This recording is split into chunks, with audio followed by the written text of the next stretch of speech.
first method of solving differential equations from top to finish. As with all the methods we are going to learn in this class, the method will not be applicable to any ODE. So the ODE must be written in a certain form, and not all ODEs can be written in that form. So it's important before you learn any method to make it clear what type of ODE that method is applicable for. So in the case of separation of variables, the method requires that the ODE is of first order, and it can be written in the format dy dt equals some function of y times some function of t. So that's all there is to it. If you can write the right-hand side of the derivative as a product between a function in y and a function in t, then you can proceed with the method of separation of variables. So what that entails is, as the name implies, moving the y's on the left and the dt on the right-hand side. So you aim to write the equation as an equality of two differentials. Because this implies dividing to f of y, we need to first make sure that f of y can be 0 or not. So you need to check if f of y is equal to 0 in order to find any possible constant solution. Because if f of y can be 0, so if you can find a value of y for which f of y is 0, that automatically is a constant solution, right? Because the derivative of a constant will be 0. If f of y is going to be 0, then 0 equals 0, so that's going to be a constant. That's going to be a solution. So once you account for the constant solutions, then you could divide by f of y on both sides. So you have to divide both sides by f of y and multiply both sides by dt, right? Because that means moving dt to the right, f of y on the left side. So this becomes, the equation becomes 1 of f of y dy equals g of t dt. So we know from calculus 1, if two differentials are equal to each other, that means the original functions, in other words, the antiderivative of this, should be equal, except possibly a constant of integration. So basically, to solve the ODE via separation of variables means to separate it like this, and then integrate both sides, finding the antiderivative. So let's say we just did that, and so on the left side you're going to end up with some function of y, and on the right hand side with some function of t. Not forgetting to add, of course, a constant of integration. So this will be a constant of integration, or an arbitrary constant. You don't need to add both. You don't need to add a constant of integration for both integrals, because they can always be recombined. We can talk about that more later, but basically any arbitrary constants that appear in various positions, we can always recombine them and rename them into a single constant c. So if I had here plus c1 or plus c2, then c2 minus c1 could be again renamed another constant c. So that's the hard part. If you can find these two integrals, then you're done with solving the ODE.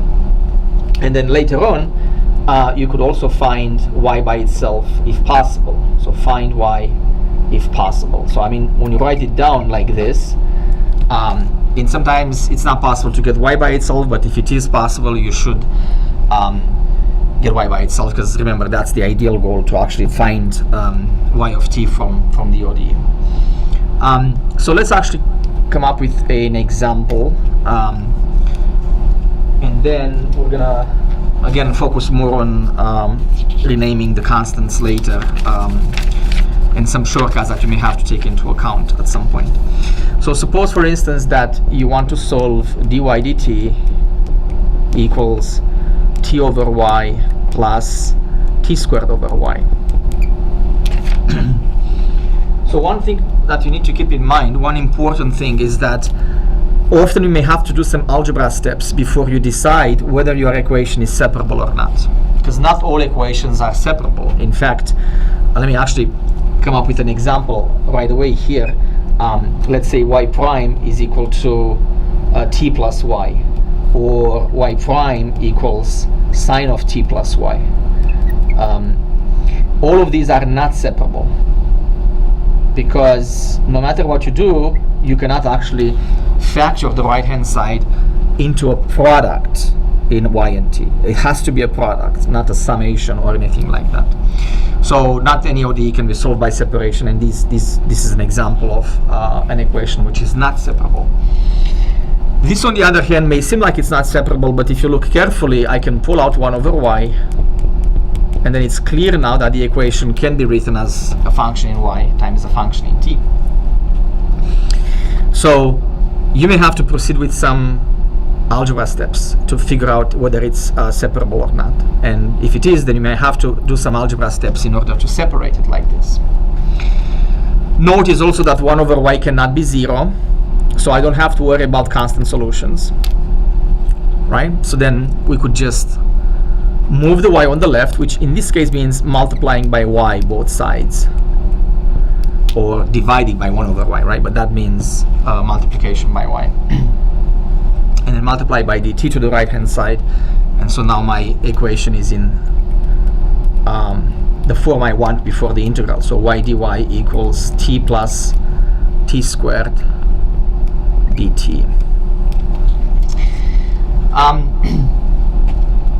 This is an easy integral, right? I mean, when we integrate both sides, we have to just do the power rule, nothing special about it. So the integral of y is y squared over 2, and then the integral of t squared over 2 plus t third over 3, and again, not forgetting the constant of integration c.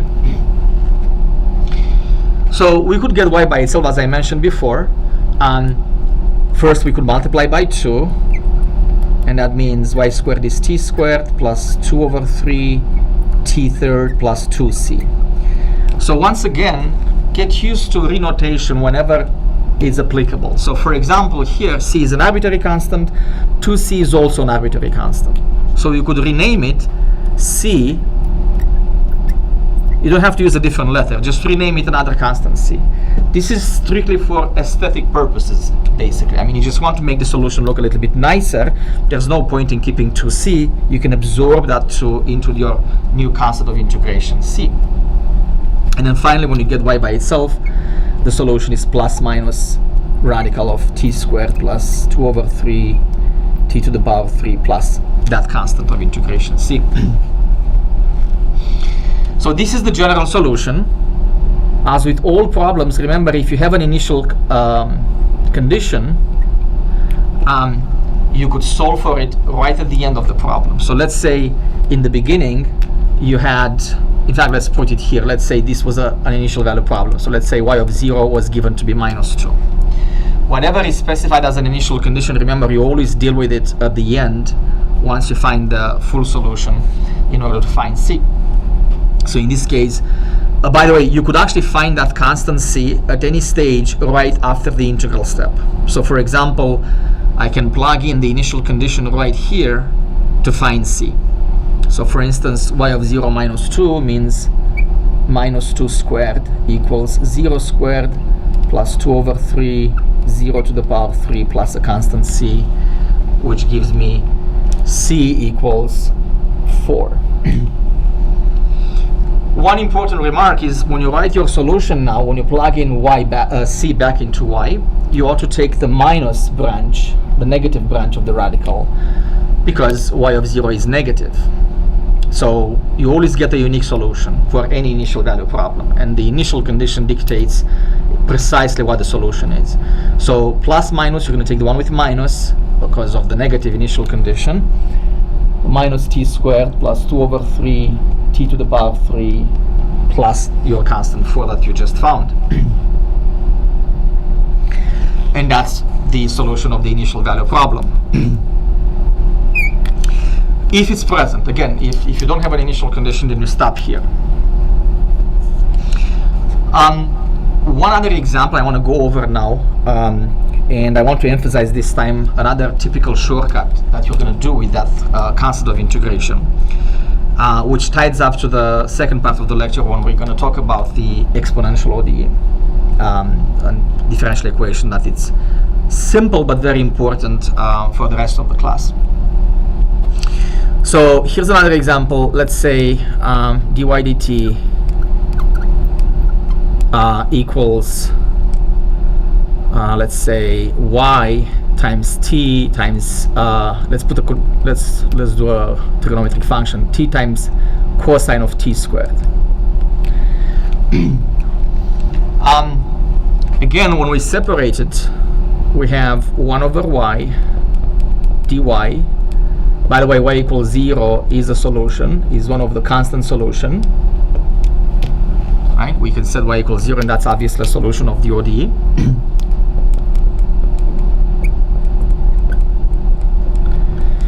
And t cosine of t squared dt is the right hand side.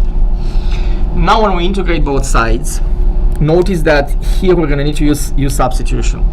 On the left we have just the natural log. Remember the antiderivatives from calculus 1 and 2. And here, if you don't see it right away how it goes, you do the u substitution by taking u to be t squared, and du equals 2t dt. So the integral on the right hand side in terms of u becomes cosine of u, and t dt is 1 over 2 du.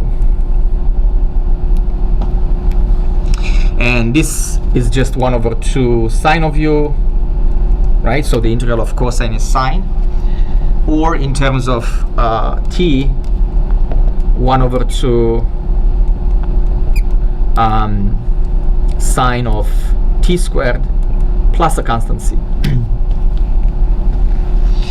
Okay, one important thing I want to point out here, when you have natural log of y on the left and plus c on the right hand side, this plus c becomes times c eventually, but because of the following shortcuts that you can perform. So first of all, to get y by itself, you need to exponentiate both sides. So pause for a moment and look carefully here. I need to exponentiate so I can get rid of natural log on the left, but now plus c is on the exponent.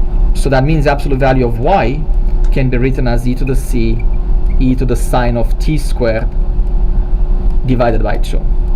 The whole sine of t squared over 2. And then when you get y by itself, when you eliminate the absolute values, that's plus minus e to the c, e to the 1/2 sine of t squared. So at this point, keep in mind that e to the c can take any positive real number except 0. E to the c is just can take any positive real number. Plus minus e to the c, that means goes through all possible real numbers except 0. But there's no reason to exclude 0, remember? Because y equals 0 is also a constant solution. So in other words, because of this reason, because we have 0 as a constant solution, and because this goes through all the other real numbers, then we can rename this plus minus e to the c with another c. And then the solution looks so much nicer and compact. C e to the power 1/2 sine of t squared. So you will see in the next part of the lecture, in the second part of the lecture, when we solve the exponential ODE, the same shortcut appears, and from now on, get used to do it automatically from this stage to this stage. So when you have natural log of absolute value of y equals something plus c, exponentiate, and that plus c becomes times c because of this renotation with plus minus e to the c. So that's it for this part of the lecture. Immediately we're going to follow up with, like I said, with the exponential ODE, which again can be solved via separation of variables, and we'll finish up with a couple of more examples and remarks.